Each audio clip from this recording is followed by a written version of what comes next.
know I have literature somewhere. You sort of recommendation. Upgrade.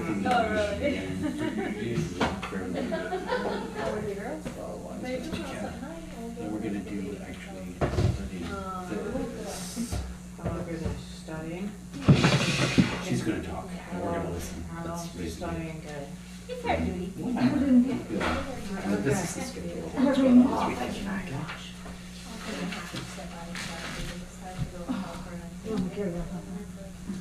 Om Pataya Pratibodhitam Bhagavatam Narayanena Swayam Vyasena Pratitam Puranamimam Madhye Mahabharatam Advaitam Rudavashtinim Bhagavatim Ashtadashatyayini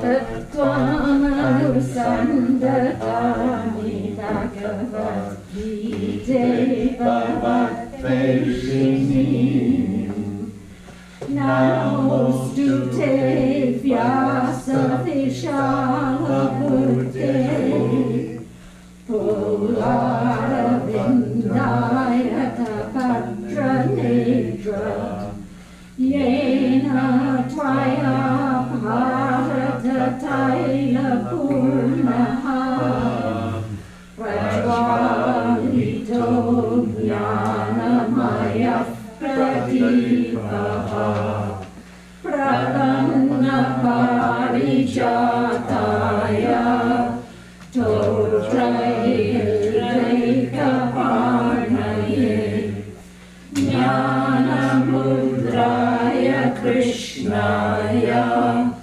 Gitamritatuhe Namaha Sarvopanishado Kavaha Dokta Gopalanandanaha Pato Vatsasudhir Bhokta Dukdam Gitamritam Mahata Vasudeva Sutam Devam Kamsa Chanuramardanam Devaki Paramanandam Krishnam Vande Jagadgurum Bhishma Drona Tatarjaya Ratajala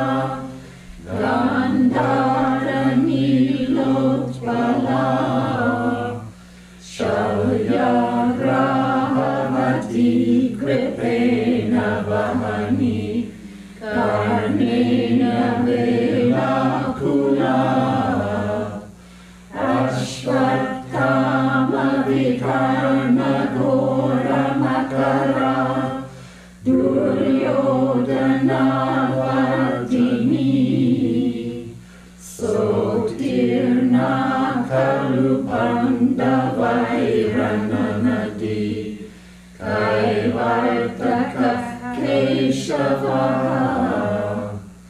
Parashaya Vachasarojamamalam Gita-tagandotkatam Nanakyanakakesaram Harikatha Sambodhana Bodhitam Loke Sajjana Shatpadailaharaha Epiyamanam Buddha Bhuyat Bharata Pankajam Kalipala Tadvam Sinashreyase Mukam Karoti Vachalam Pangum Langhayate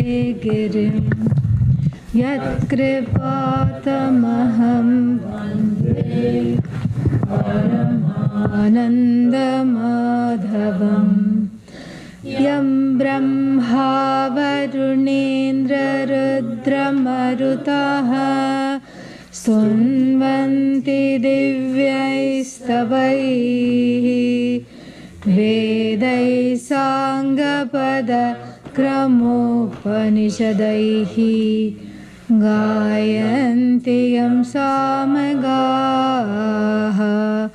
Dhyanavasthita Tadgatena Manasa Pashyanti Yam Yoginaha Yasyantanna Vidusudra Suraganaha Devaya Tasmai Namaha Devaya Tasmai Namaha.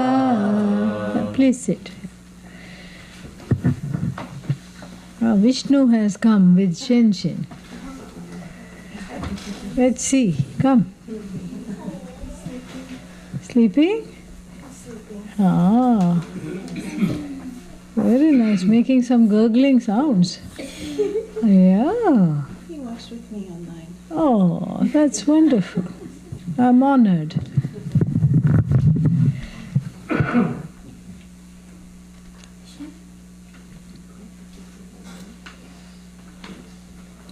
Where do you want to sit? Here?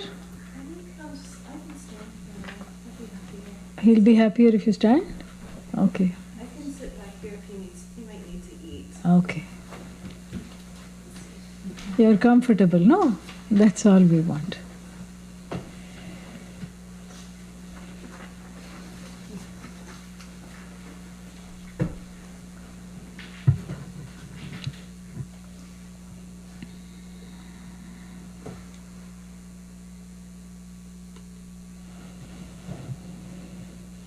Om Sahana Bhavatu Sahanau Bhunaktu Saha Viryam Karavavahai Tejasvinavadhitamastu ma Vidvishavahai. Om Shanti Shanti Shanti. We have got ourselves into a deep fix. Yeah. Aham, idam. Yeah. Idam is not a cause for grief. Idam means all this. What is all this? Everything from black holes, onwards to this very body that is referred to by the word this. It's not I, it's this. Correct? So it is idam. Idam means this. This body, this mind, everything is this. So now the whole world this world, correct? And I world, you can't say I world. Although I am always in my own world, but still can't say I world.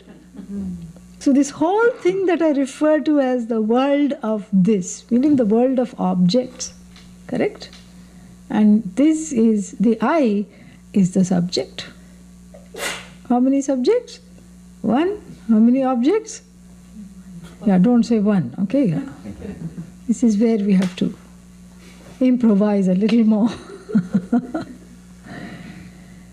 So this is basically what Bhagavan Krishna is teaching Arjuna. That the whole world is divvied up into I and this. This is not a cause for sorrow. All this. Why? Why is this not a cause for sorrow? The world that comprises this is not a cause for sorrow. Why? It's not I.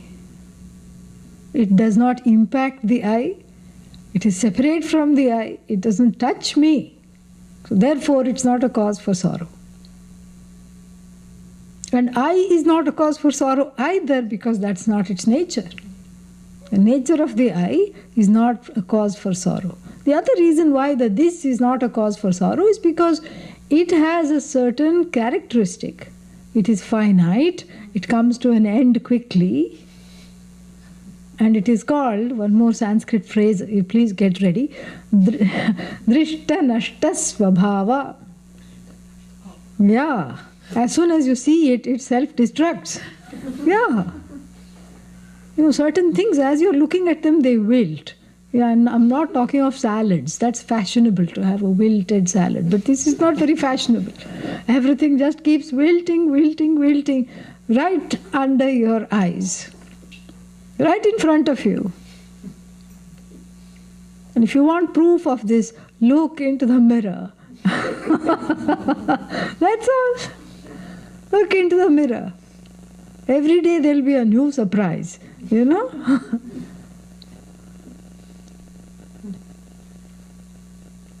So, therefore, this, you don't cry over something that is just following its nature, correct? You don't cry over that which is naturally destroying, because that's its nature. Its nature is to come to an end. No, but I don't want it to end. Just because you don't want it to end, it's not going to oblige you. It's going to come to an end. But why? Because that's its nature. But why? Because that's its nature. But I don't want it to come to an end. You have to start thinking of it slightly differently. I don't want it to come to an end. What is the it you don't want to come to an end? You can name any number of things. Marriage, I don't want it to come to an end. Bank account, definitely I don't want it to come to an end. Bank account should never come to an end. My friends, I don't want my friendships to end.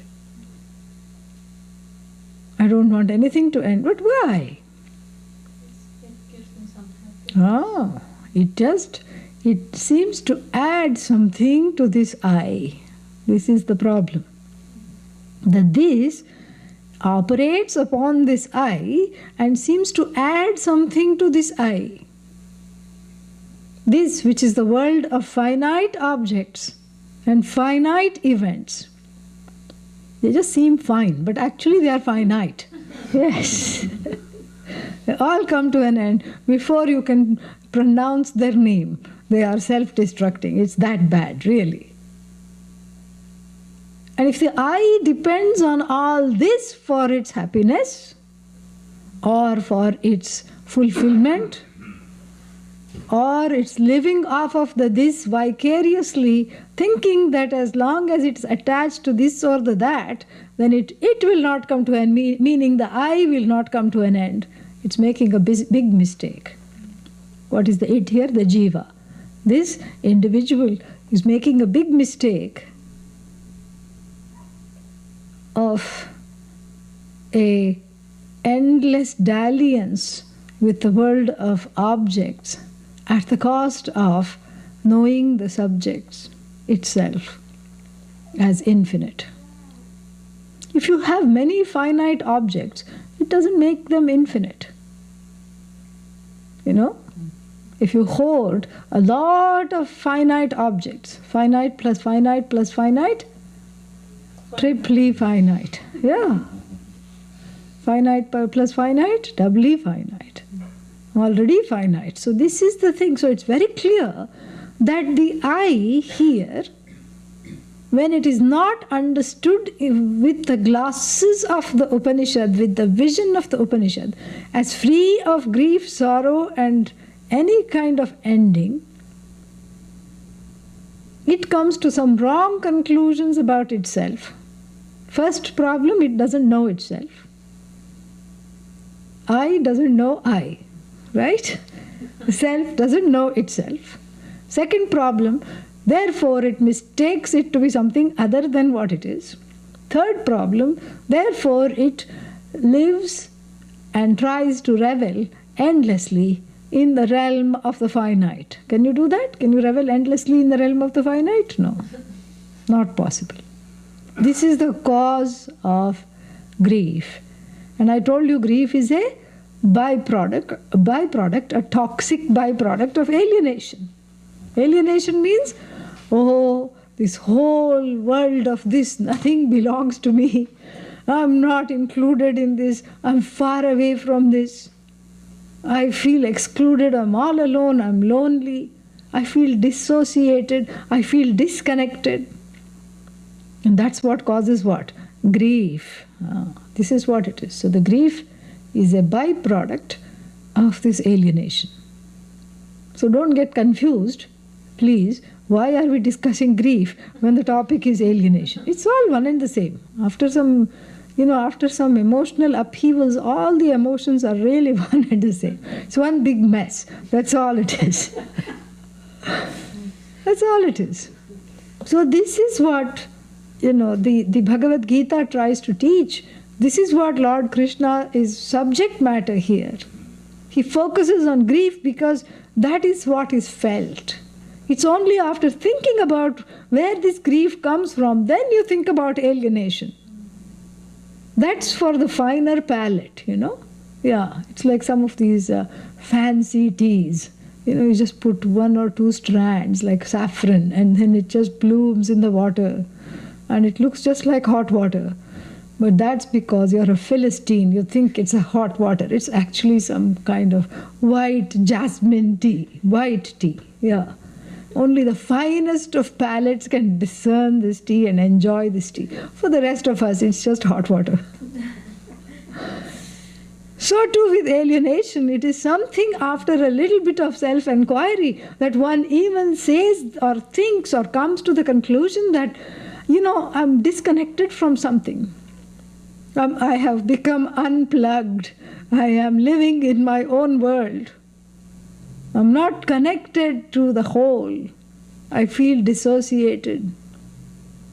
I am having an out-of-body experience. It's not always nice. Okay, so these are all the ways in which the alienation is expressed. But I said it's more of a, delicate understanding. Before that, universally is grief. That is why, since it is more universally felt and recognized, Bhagavan Krishna talks about grief. But really what he is addressing is alienation. You see that very clearly in all the chapters of the Bhagavad Gita. It's very beautiful. So therefore he says, your problem is very clear. You only have 2 problems. Oh, only 2? That's good. What's the first one? The first one is you think the I is a subject to grief. That's your first problem and it is not. Oh, well, that's a big problem. Yes, I was trying to break it gently. It's a problem that's going to, be starting to be discussed in the 11th verse of the 2nd chapter, right up to the 18th chapter. That's the magnitude of this problem. Oh, all right, what's the second problem? You are behaving with the idam, the world of objects, as though it is aham. Oh, there is a mix-up of aham and idam. You have mixed up aham and idam and tossed it like a salad. And then, you are left with a big plate of confusion. This is what the whole thing is. What you wanted was fusion with the this. But then what happened? You were conned into thinking that you could fuse with the this. Therefore, there is universal confusion. The I and the this are not on the same par. They are not on a par. They are different. And this is something that from chapter 2 to chapter 18, it is being unfolded bit by bit. Because this knowledge, it's difficult to, like Thanksgiving dinner, it's difficult to eat everything at once. Correct? Because then you feel sick and you have this surfeit. So what do they the American tradition, what does it do? Very clever. So you put everything there, and like a cow, you go there and graze and go to the kitchen, graze and come back. After 2 hours, you go and graze some more and come back. That is how, with this knowledge also, one verse after the other, the Gita keeps unfolding so that one can assimilate as one is, as one is able, one can assimilate. With the assimilation grows the qualification of studentship, and one is able to assimilate more and more and more. But in the beginning it will always be a little heavy. Aham, idam, what is this?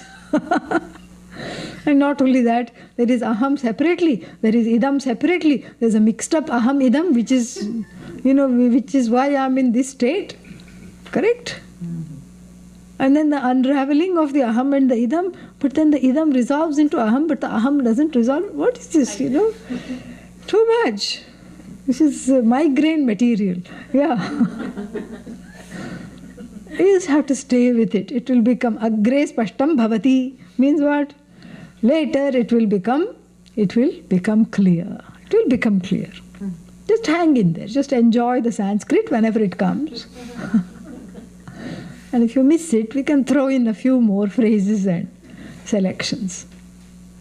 So the question is this. So, now the aham and the idam, what is the relationship of aham to idam? This has to be asked, because if there are two things, and then we also discussed that the aham is alienated because it doesn't know how to relate to this idam, and relate it must because it cannot not relate it to this world. The I cannot refuse to relate to the world, to this universe, to this jagat, which incidentally includes this body-mind-sense complex. So I cannot say I'm not going to relate to this body. I'm not going to ask it what it is allergic to. I'm going to eat all the things that it is allergic to. Who will suffer? Aham or idam? This is a good question. Yeah. If you're allergic to certain things, and a person who's allergic keeps consuming, has a fight with the stomach. That's why it's called autoimmune disease. Yeah, you're attacking yourself. You keep eating. Then who will suffer? Aham or idam? Oh, that's a very good question. That's what it is. So therefore, we have to see this, that, what is the relationship? How does the I, not the I as, as the jiva, as the one who has come to this class to get rid of the ignorance, not that I. We are talking of the I of the Upanishad, not EYE, letter I. We're talking of the I which the Upanishad reveals to be what? Limitless, whole, free of sorrow, free of alienation, and in fact the only thing that there is. So in fact, from that standpoint of the I, the idam doesn't even exist. Ayo. It's like asking a person, what is your relationship with your unborn child? What? Excuse me? No, you heard me correctly. What is your relationship with the non-existent unborn child? Not even unborn. Unborn means it could still be, in the mother's womb. What is your relationship with a non-existent child? What kind of relationship then can be? Where is the child? It's not there. So, so why should I even relate to this? Correct? So on the one hand, this is the paradox. And this is what is going to make this verse and the entire Bhagavad Gita a lot of fun, is this very paradox, that on the one hand, the idam is not even there. Why on the one hand? Really, only one hand. It's just not even there. From the standpoint of the vision of the Vedas, all this is as good as non-existent. Why?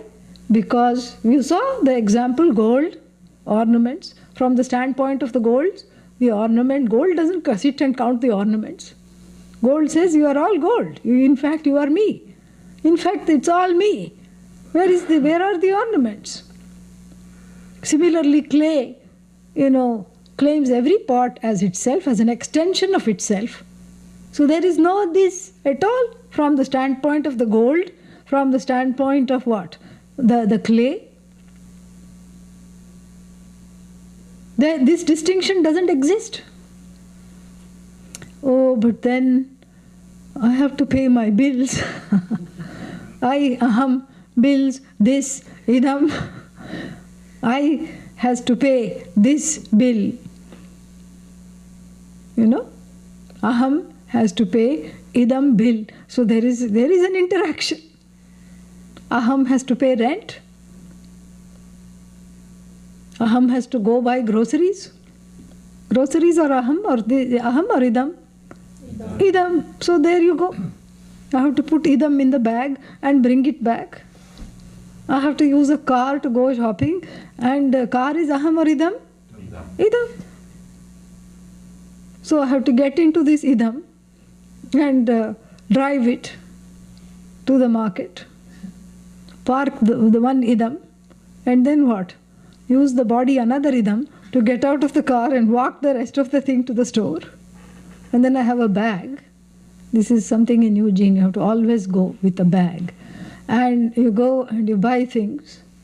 More idam. So the interaction is there, correct? This is happening at the same level. Listen carefully. This interaction between the aham and the idam, the I and the this, is happening on the same level where the alienation is being experienced. That is what is the trick here.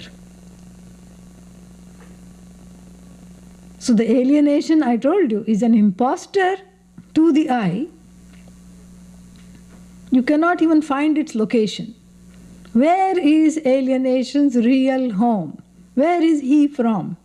He or she, doesn't matter. Where is it from? Is the alienation belonging to aham? Say no, so we can move on. No. Yeah. Or is it belonging to idam? Idam. Yes? Idam? You have an alienated apple? No. You have an alienated flower?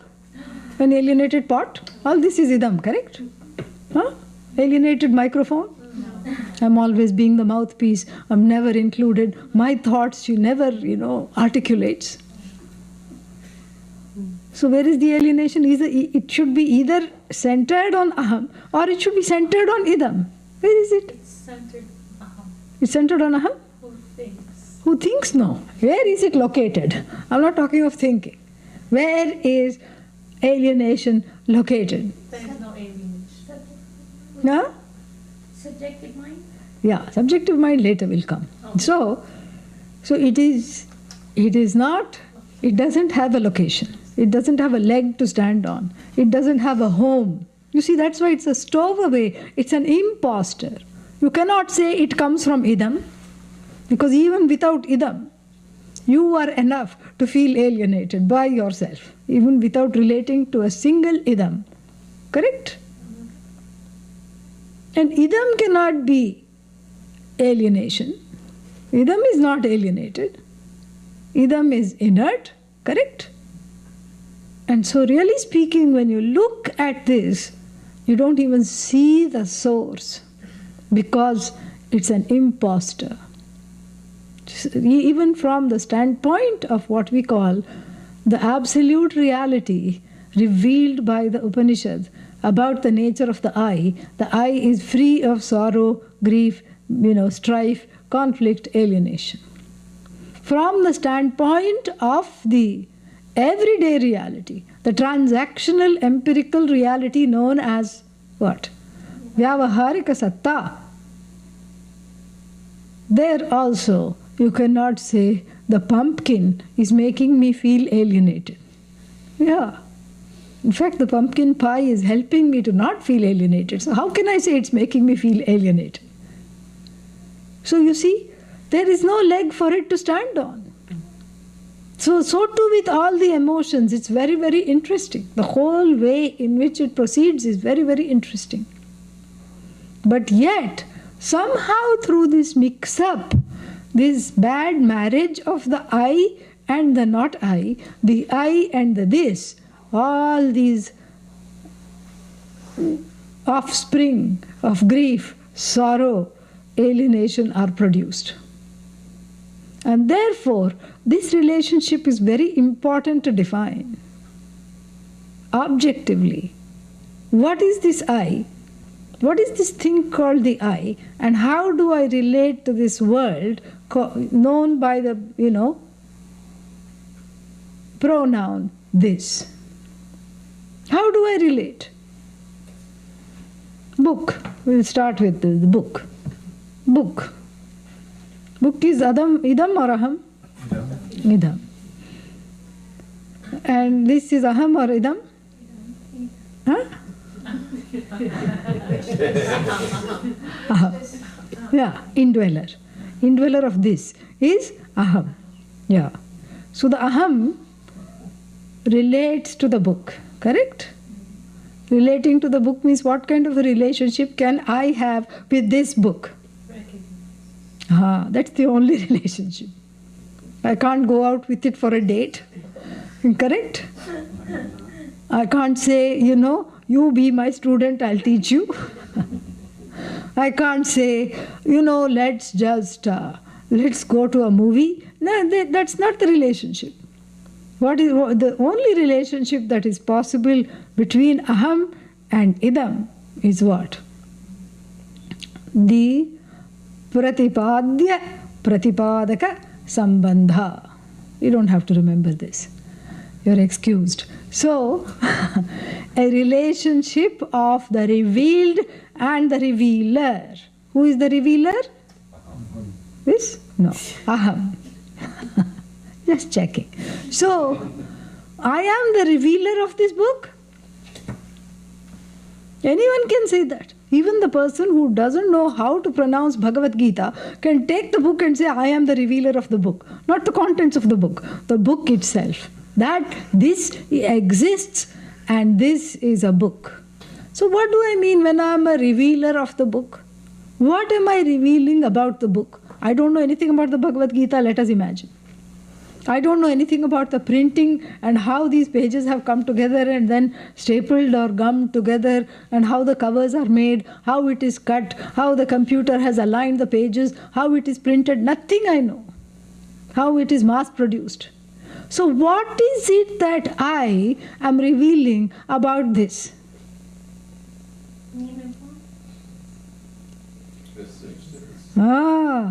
It is. All I am saying is the book exists. And this is a term you have to remember, Sanskrit term. Asti. Yeah, not asti. That means bones, okay? Yeah. Asti. Asti means is. So each time I interact with the not I, the non-I, or the world of this, I am saying what? Asti. Asti. Then Asti again. Asti. Asti. Flower. Asti. This flower. Again Asti. This flower. Asti. Pot. Asti. Light. Asti. Room. Asti. Other bodies in the room. Asti. Swami body. Asti. Yeah. Asti, asti, asti, asti, asti, asti, asti. The whole world of is the world of the objects being revealed, not to the subject, by the subject, which is I. That's the only relationship I have with the world of this. I am the revealer. That this is incapable of revealing itself. I am the revealer. It is an object of revelation. I, the subject, declare something to be existent. Asti, asti, asti, asti, asti, asti. Now we let go a little deeper. So if I say something exists, how can I declare with alacrity that it exists? How? Well, if there is a pramana. Absolutely. So because when I say something exists, that means what? It has come to be known to me. Black hole, again, it exists how? Series of inferences, numerous inferences, which even gobbles up light. This is what they say. Dark matter, grey matter, antimatter, so many things. God particle, asti. God asti nava, doesn't matter. But God particle, asti. We have discovered this God particle. So, this asti, asti, asti, asti, asti is a common thing that is enjoyed by all the objects that are called this. The world of this enjoys astitvam, existence. We are all existent. But again, how is it? How is their existence revealed to me? How is it revealed to me? Because I know. How do I know? Because I'm operating a means of knowledge. Eyes. How do I know flower asti? I see. Supposing I cannot see, flower asti. I pick up the smell. And then what? Supposing I can't even, don't have the power to smell, then I touch. See the various senses, these are the ways of knowing. Flower, asti, asti, asti. So asti means that it is an object of my knowledge. Meaning, it reveals something about its existence.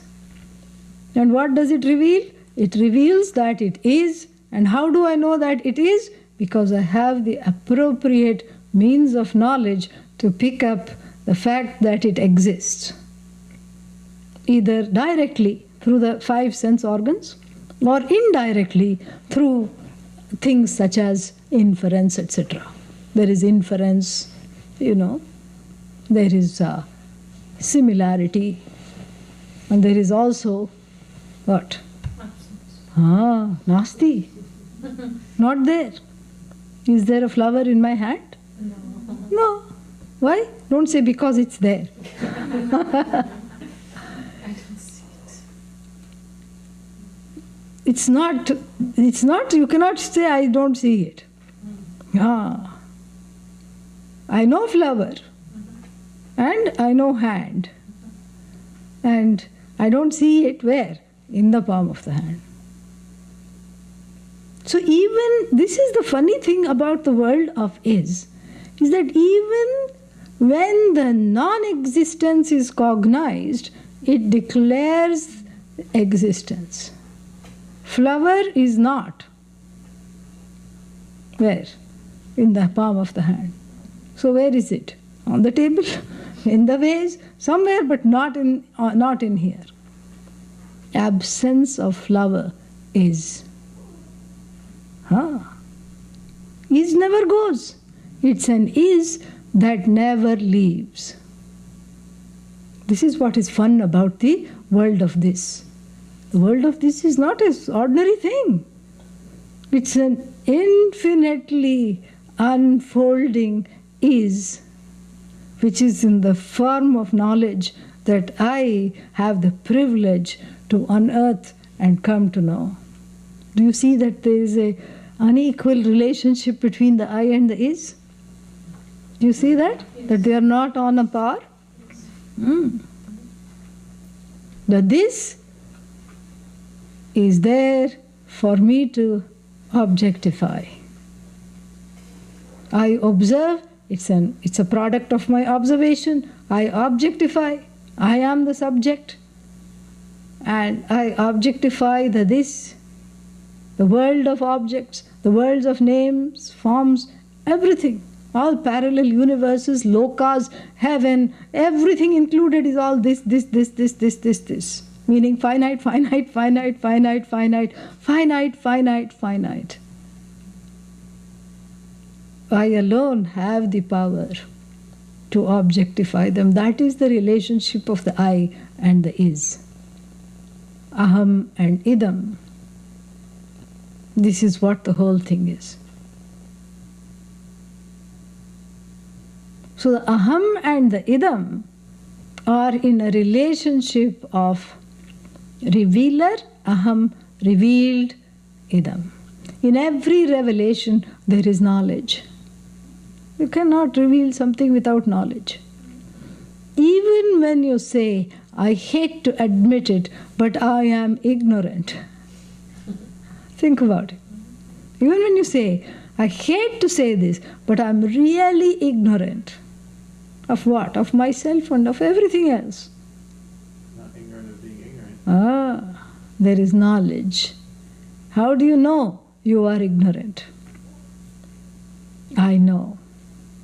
I know I am ignorant. So certain things I know because I have the means of knowledge. Correct? I know certain things because I have eyes, I have ears, I have the power of deduction, induction, inference.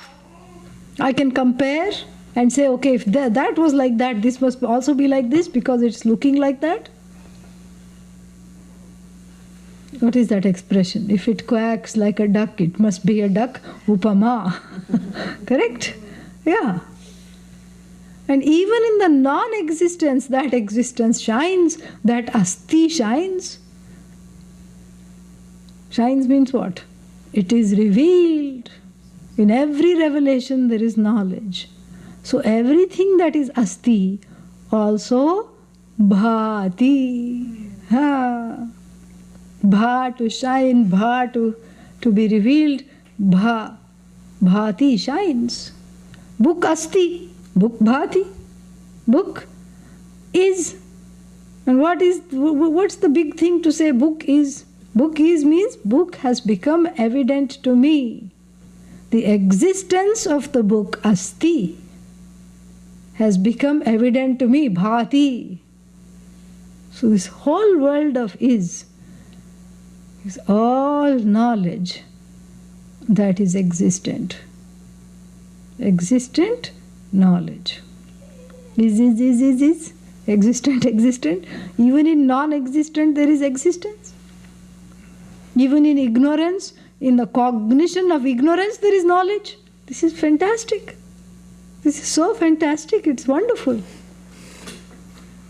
There cannot be a cognizance of ignorance without the knowledge. Even in the non-existence of something, you are ratifying existence. Do you know that in Sanskrit we don't have a word for zero? The word shunya must have come later. That is a Buddhist addition. We don't have a word for zero at all. The word for zero is pujya, the most worshipful one. Because who is the cognizer of this zero? 2 minus 2. Who is the cognizer of that zero? Who? Aham. Who is the cognizer of idam? Shunyam. Aham, correct? And therefore the zero leaves behind the cognizer. And that cognizer is the most worshipful one. So it's called pujya. Pujya. Beautiful. This is what the tradition is about. This is what the knowledge is all about. It is fantastic. It's all pujya. No shunya at all. So you see, even in the revelation of the non-existent, what is there? Existence alone is there. Because even when you say, there is nothing, doomsday has come, there is nothing, who is the cognizer of the doomsday, which is idam? Aham. Aham is there. And this is what, about this aham, the Upanishad and the Bhagavad Gita has a lot to say. One question it asks, really, immediately, is that aham is the cognizer of idam. Who is the cognizer of aham? Huh? Aham, you have to say, correct? Another aham? No, this aham alone.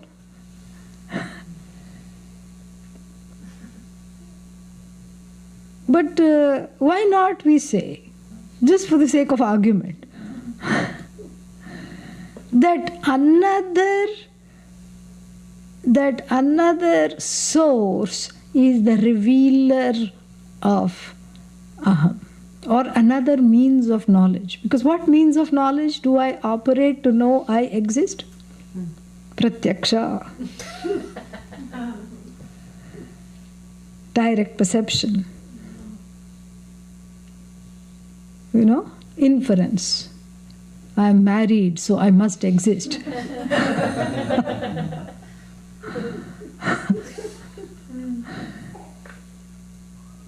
How do you know you exist? Huh? How? Because I'm here. How do you know you're here? Because I am here. How? How do you know? Didn't you say things exist when they are realized? Things exist when they are? How do you know you're here? How do you know that?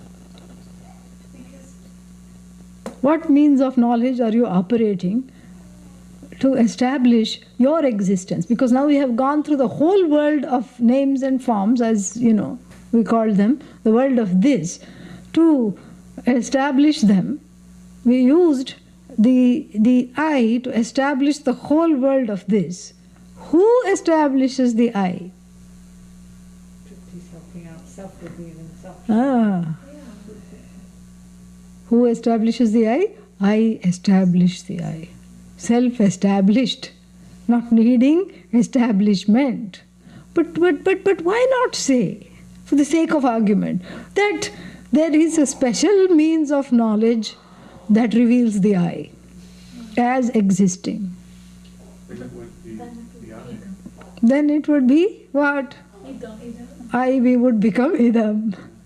And that I, or that whoever, whatever the name of that means of knowledge is, who will operate? I only have to operate because there is no one else. So we go in a very interesting tangent. So therefore, the everything stops at the I. It's the last frontier for everything. Nothing more, nothing beyond this. That's why, you can say, I am very special. You are. You can say, I'm the best, east or west. You are. You can say, I'm the only thing that there is. Yes, you are. There's nothing, nobody unlike me, nobody like me, nobody other than me. Yes, this is what it is. So, I asti or not?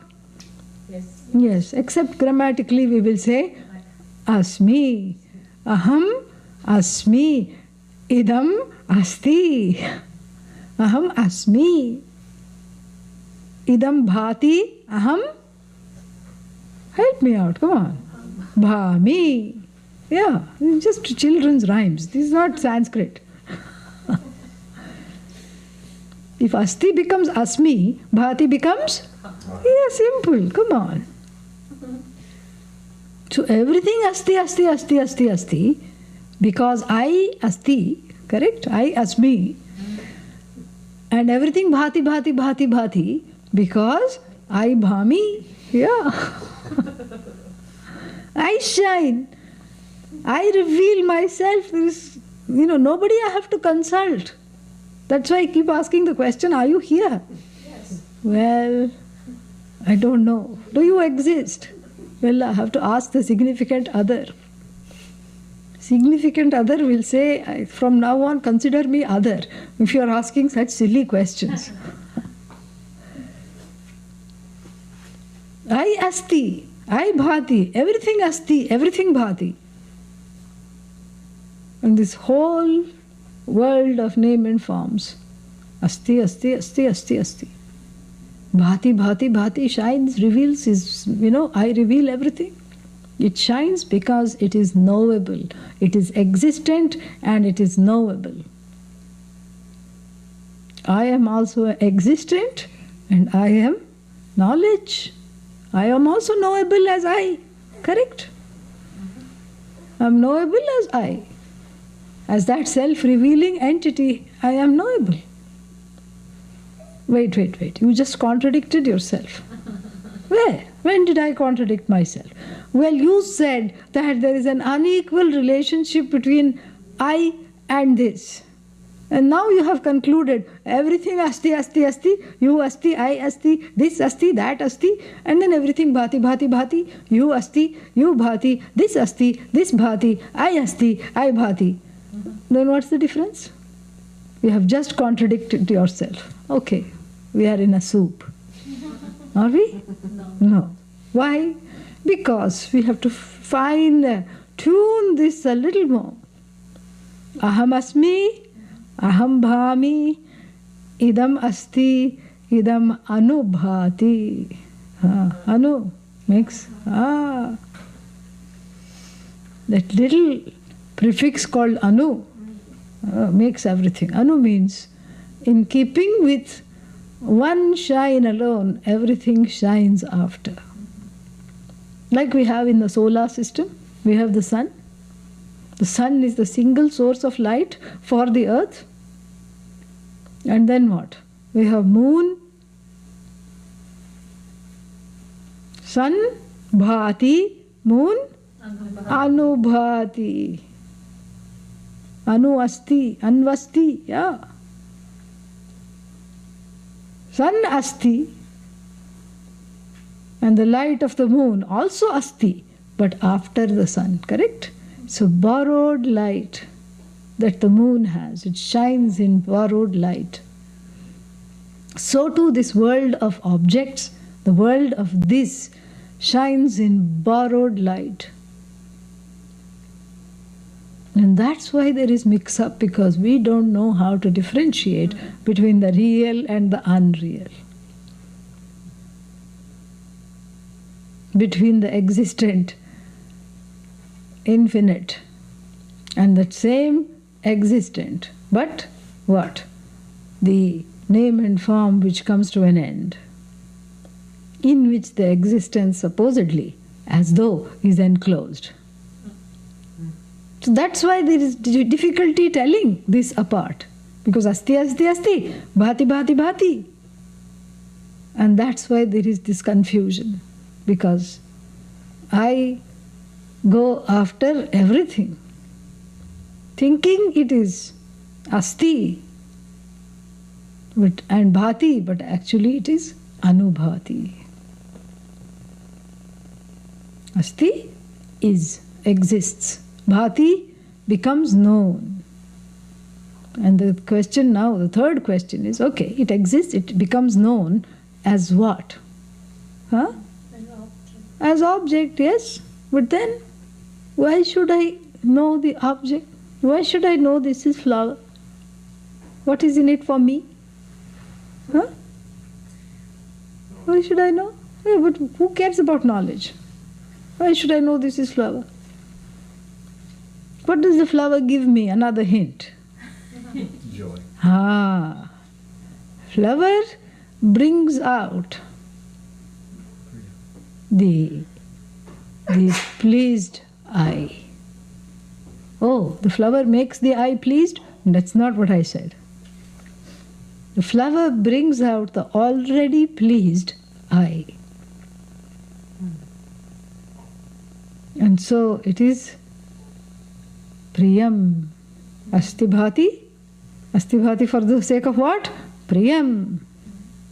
Asti bhati priyam, asti bhati priyam, asti bhati priyam, the whole world. Asti bhati priyam. But what if it is apriyam, not priyam? Many things, are not priyam. Sludge, not priyam. Sickness, apriyam, not an object of delight. They don't evoke delight, sickness. chronic pain and all these things, not priyam. Loss, not priyam. Fear, not priyam. So how can you say, how can you claim that everything is priyam? Because in their absence. That's why some things are priyam when they are present, while others are priyam when they are far, far away. Nonetheless, they are priyam. See, the Upanishad is so clever. Yeah. So the whole world of is asti bhati priyam. Asti bhati priyam, asti bhati priyam. What about me? Asti, asmi bhami priyam. Don't say priyami. Asmi bhami priyam. That will be becoming extra clever. Asti bhati priyam. Asmi bhami priyam. I am pleased. Priyam here is that which is delightful, which is pleased. So who is this which is pleased, which is delightful? I. And the whole world of objects are also asti bhati priyam. Then what's the difference? Slight difference. Small difference makes a big difference, but it's a small little, hair's breadth. Asti bhati priyam rupam chaiti. Asti bhati priyam rupam nama chaiti amsha panchakam. So there are 5 aspects to this universe. Amsha panchakam, panchakam. Panchakam means the whole universe can be coded in a group of 5. What is that? Asti. Everything enjoys existence. Everything comes to be known, including I. Comes to be known by the I. Same thing. And everything is here to bring out the pleased I. This is what the whole thing is. This is the 3 aspects of this group of 5 attributes, you can say, as though attributes, which the whole universe enjoys. So what is left? Nama, Rupa and Nama. So these 3 plus name and form. Don't take name and form lightly. This is counted as one of the 5. Asti bhati priyam rupam nama chaiti amsha panchakam. So the whole universe enjoys these 5 so-called attributes. Only 2 really are attributes, name and form. The other 3 are the nature. And so what? So therefore, these 5 things you can recognize in the universe. Things exist, things come to be revealed, and then things are an object of delight either by their presence or by their absence. Things have name, things have form. Out of this, the first 3 are appropriated to I. Ayo. The first 3 do not belong to idam. They actually belong to aham. But they are borrowed as though, by idam. Adyatrayam brahmarupam. Jagadrupam atodvayam. So the Jagat, the universe, is left with only 2 things. What are they? Name and form. Name and form, form and name, name, form. A forming name, a naming form. All kinds of permutations and combinations of that. Flower asti, flower bhati, And flower priyam. If I'm allergic, flower priyam. It is priyam. But the further away it is from me, more priyam it gets, correct? Yeah. Flower asti bhati priyam. And then what? Flower has a rupa. It's a, what is it called? Carnation. A white carnation flower with, petals going in funny directions, and then this long, bottom part, and this kind of a twig, all this constitutes this flower, this form. And it's called the name, carnation.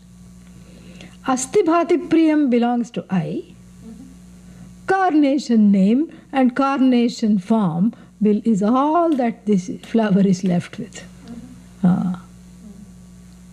You see the difference? Yes. You see how I am still justified in saying what? In saying that the I and the this are not on equal terms. Because the this borrows from the I, just like the, and it parades as the I.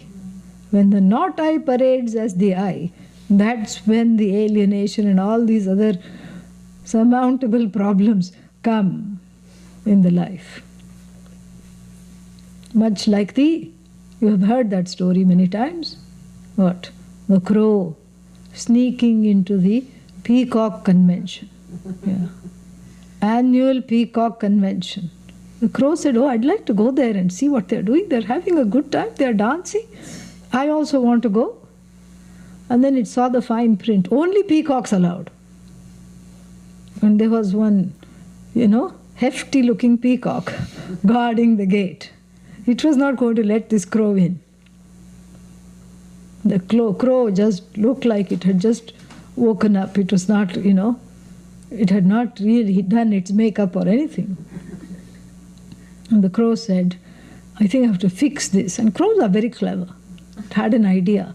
It just, hopped around the other side of the fence and saw the peacocks dancing. And as they were dancing, they were shedding their wonderful plumage. All these plumes, it got an idea. It tied some stilts to its feet. This is new. And then it put some extensions. Peacock feather extensions. And then went behind a few other peacocks, because if it's by itself, this guard will recognize and boot it out. So went with another family of late-coming peacocks and said, "Okay, I'm also part of this family." This is how children sneak into planes and fly all the way to Russia. We hear that. One 10-year-old was sitting between two people, and each one thought it's the child of the other. And only at the end of the trip they found out. So too this crow kind of snuck in with some other peacocks. And it too had a good time. The food was delicious. Lot of fresh worms and everything, nice grub. And then what? So it was dancing. And it was having such a good time. In the beginning it was careful, because those feathers could come off. It was being very, very careful indeed. But then it was having such a good time. Then it lost itself. And then the feathers fell off, correct? Yeah. Why? Because the peacocks were attending Vedanta class at that time. The scales fell off from the eyes. At the same time, the feathers fell off of the crow. And the crow was pecked out of the convention. Correct? Yeah, this is what you see. This is what has to be done to the this by the I. It doesn't have to be pecked out. It doesn't have to be negated. It has to be cognitively understood. Yeah. The negation, if there is any, is cognitive. In fact, there is no negation. There is an embracing. Yeah. There is a transcendence of the name and form, and the embracing of the asti bhati priyam, because that is me. Yeah. Oh, that sounds easy. That sounds exciting. How do we do that? We'll see tomorrow at 8:30 in the morning. 7 o'clock, of course, we have meditation. And today we have puja after this, and 7 p.m. we have satsang. Om Purnamadav Purnamidam Purnat Purnamudachyate Purnasya Purnamadaya Purnamevavashishyate. Om Shanti Shanti Shanti. Harihi Om Shri Gurubhyo Namaha. Harihi Om. T-shirts, not stilts, high heels. High heels. Okay. ठीक है. Picture is complete.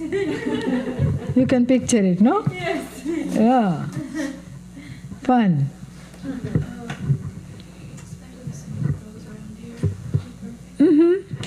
Yeah. So now we'll have Arati. We can all be nice and cozy in the room next door. Do we have